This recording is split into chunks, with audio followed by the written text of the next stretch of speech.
Chapter 1. Midnight Fuel. I never planned on working the graveyard shift at a gas station in the middle of nowhere. Desperation and a need to pay off student loans landed me at Mike's fuel stop, a tiny, dimly lit station off Route 57. It was the kind of place where travelers stopped only because they had no other choice. That night started like any other, empty, quiet, and boring. But what happened later, I can never forget. The shift began uneventfully enough. I spent the first few hours restocking shelves, sweeping the floor, and making small talk with the occasional trucker. Around midnight, a thick fog rolled in, swallowing the station and the surrounding desert. The lights from the gas pumps barely pierced through the dense gray, creating an eerie, isolated atmosphere. At 2 a.m., the door chime rang and a man walked in. He looked normal enough, middle-aged, wearing a dark coat and a baseball cap pulled low over his eyes. He wandered the aisles, picking up a soda and a pack of gum. As he approached the counter, I noticed his hands were shaking slightly. "Just these," he said, avoiding eye contact. "That'll be $3.75, I replied, my voice sounding too loud in the quiet store. As he handed me a $5 bill, I caught a glimpse of his eyes. They were wide, bloodshot, and filled with something I couldn't quite place. Fear, maybe. He left quickly, disappearing into the fog as silently as he'd arrived. I brushed it off as just another weary traveler. But as the clock ticked closer to 3 a.m., things started to get strange. The fog thickened, pressing against the windows like a living thing. Shadows seemed to move just out of sight, flickering in the periphery of my vision. The silence became oppressive, broken only by the occasional hum of the refrigerator. Then I saw her. She appeared out of the fog, moving slowly toward the gas pumps. Her clothes were tattered and her hair hung in wet, tangled strands around her pale face. She had no shoes, and her bare feet left faint, muddy prints on the asphalt. As she drew closer, I realized she was staring straight at me. I felt a chill run down my spine. Something about her was off, more than just her appearance. She moved in a jerky, unnatural way, like a marionette with tangled strings. My instinct screamed at me to lock the door, but I was frozen in place.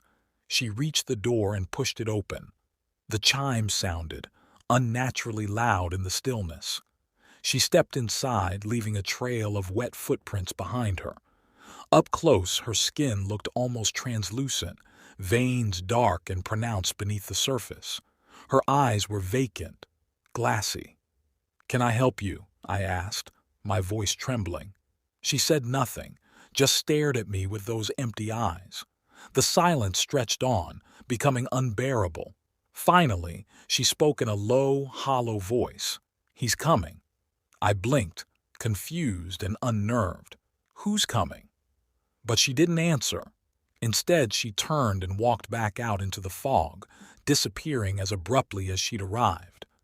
I stood there for a moment, heart pounding, trying to process what had just happened. Suddenly, the lights flickered and the power went out. The store was plunged into darkness, save for the weak glow of the emergency lights. My phone flashlight provided little comfort as I navigated through the store, trying to find the circuit breaker. I fumbled through the storeroom, the beam of light jittering across shelves and boxes. As I flipped the breaker, the lights came back on. I sighed in relief, but it was short-lived. When I returned to the front of the store, I noticed something that made my blood run cold. The wet footprints were back. Only this time they were heading toward the back of the store. My eyes followed the trail, heart pounding, breath quickening. Whoever, whatever, had made those prints was now somewhere inside the store with me. I grabbed the nearest object I could find, a rusty tire iron, and crept down the aisles, my senses on high alert. Every creak of the floor, every hum of the refrigeration unit made me jump. The fog outside pressed against the windows, thick and impenetrable, trapping me in this nightmare. I rounded a corner and there she was again, standing in the middle of the aisle staring at me with those dead eyes. Her mouth opened but no sound came out.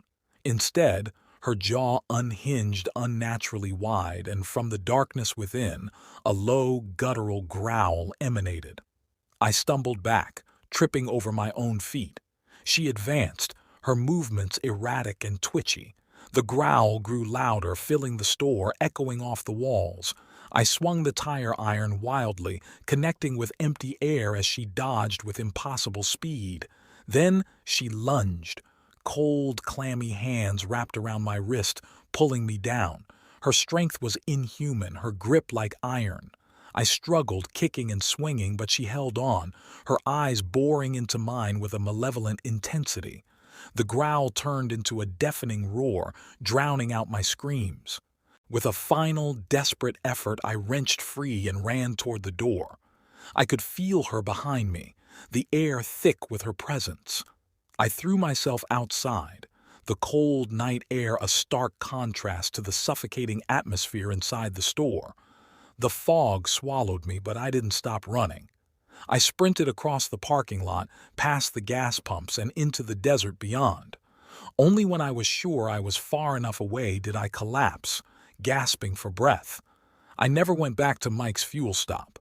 Whatever I encountered that night, I wasn't prepared to face again. The station remains there, a lonely beacon in the fog, hiding its dark secrets. And sometimes, late at night, I can still hear that low, guttural growl echoing in my nightmares. Chapter 2. The Last Stop. It was nearing midnight when I pulled into the gas station.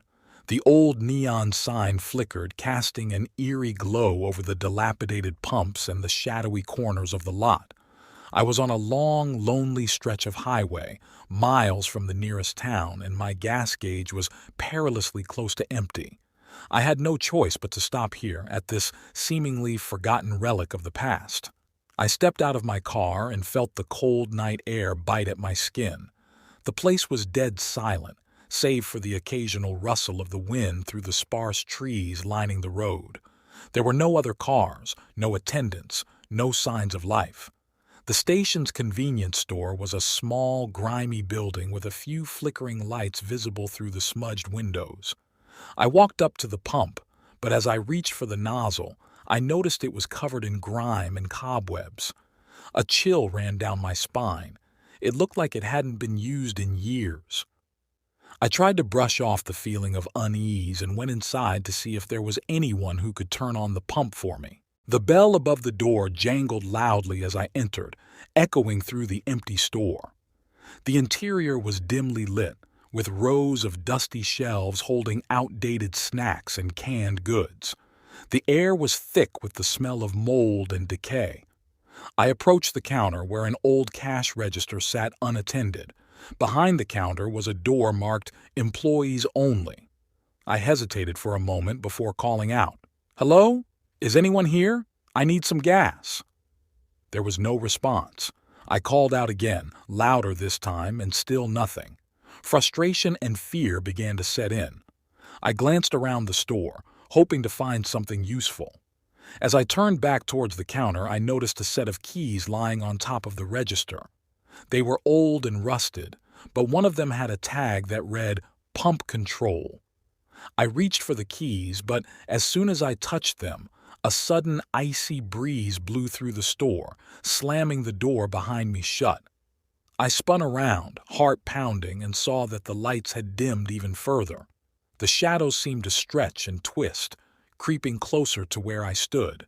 I tried to shake off the feeling of dread and focused on the task at hand. I grabbed the keys and hurried back outside. As I approached my car, I noticed something strange. The back seat, which had been empty, now had a faint outline of a figure sitting there.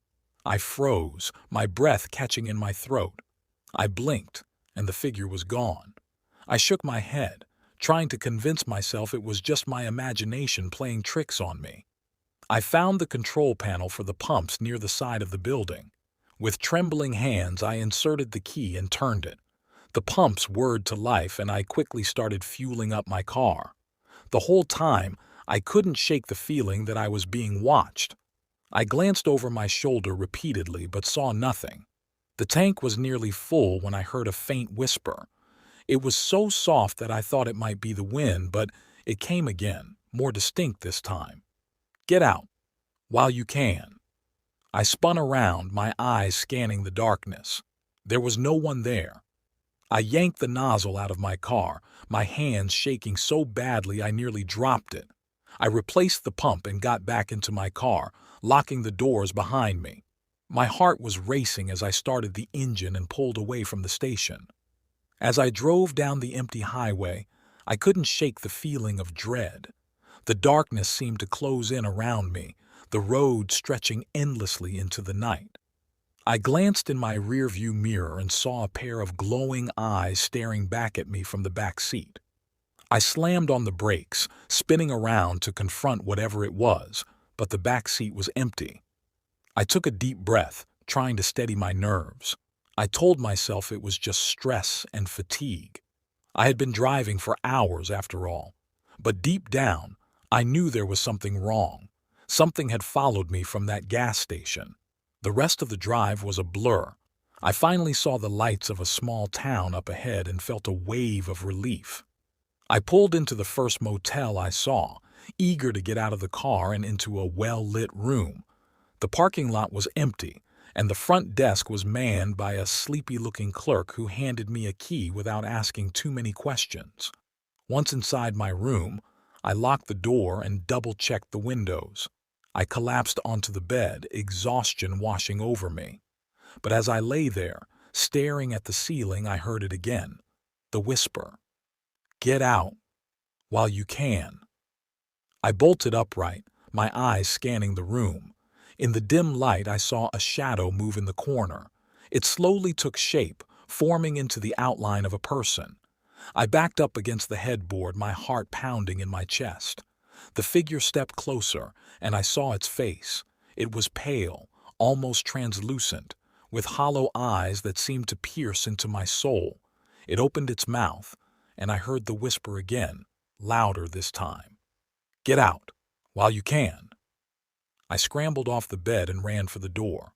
I fumbled with the lock, my hands shaking uncontrollably.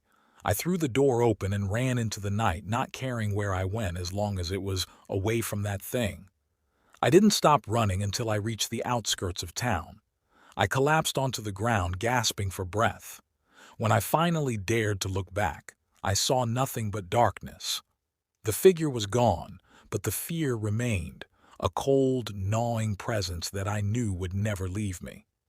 I got back into my car and drove until dawn, the whispers echoing in my mind.